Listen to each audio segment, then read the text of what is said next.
Imagine you're trying to build a human brain, right?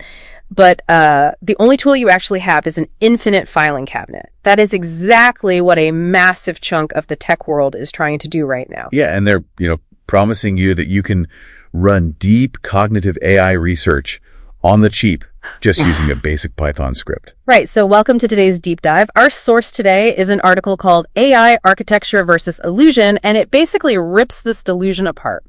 Okay, let's unpack this because there is a serious clash right now between naive coding and actual cognitive synthesis. And you see that clash perfectly in a recent developer podcast called Nerd Snipe.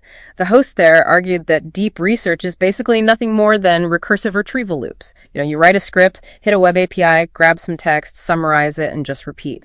And it's not hard to make these flows. Like, I've built out for myself similar deep research, quote unquote, flows for my own internal stuff. It's not that hard to make. I mean, on the surface, that sounds exactly like how I do research. I search, I read, I summarize. So why wouldn't a script doing the exact same thing work? Well, it ignores something called the information bottleneck principle. A true cognitive system doesn't just hoover up data, it compresses it. Oh, so it just throws away the noise. Exactly. It throws away the noise to find the core predictive truth. But an API script doesn't compress anything. It just hoards. So back to the filing cabinet analogy. You can shove thousands of papers into those drawers, but the cabinet itself isn't reading them. It's not connecting the dots. It's literally just holding paper. Right. And if you just stuff the cabinet, you get what the source calls context rot. Unconstrained data actually destroys the focus of the model. Wait, it actively destroys it? Yeah, Anthropic actually measured a 39% performance penalty on complex tasks when models use those naive loops. The AI just drowns in its own, uncompressed bulk. And then it starts hallucinating that disjointed slop we always see. But why exactly does it hallucinate just from having too much information? Because it completely lacks entity resolution. Meaning it doesn't realize two different phrases are describing the exact same thing, and worse than that, it has no stopping criteria. Meaning it just doesn't know when to quit. Exactly.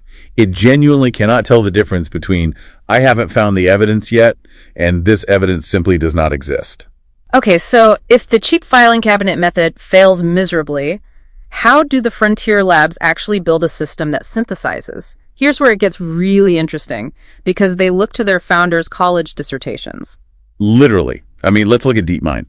Back in 2009, Demis Hassabis published his PhD on scene construction theory. Right, the scene construction theory. Yeah, he proved that the human hippocampus isn't just a hard drive.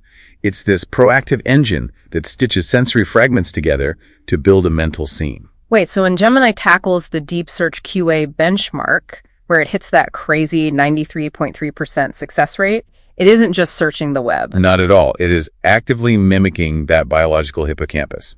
It takes multimodal fragments and binds them into a cohesive internal scene.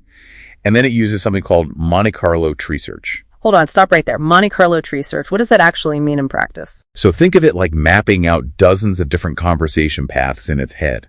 Before it executes a search or gives you an answer, it branches out. Like mentally simulating the future outcomes of those paths. Yes, it simulates those paths, scores which one is most likely to yield the truth, and then it only follows the winner. Okay, so DeepMind solves the filing cabinet problem by basically building a biological brain that imagines scenes.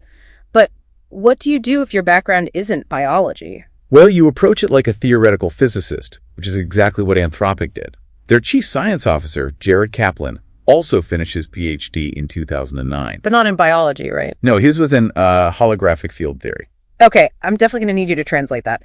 How on earth does theoretical physics map onto a chatbot researching supply chain issues? It is all about top-down constraints. So in holographic theory, incredibly complex, chaotic dynamics, the bulk, they call it, can be controlled by a strict lower dimensional boundary. Oh, so Anthropic uses constitutional AI as that exact boundary. You got it.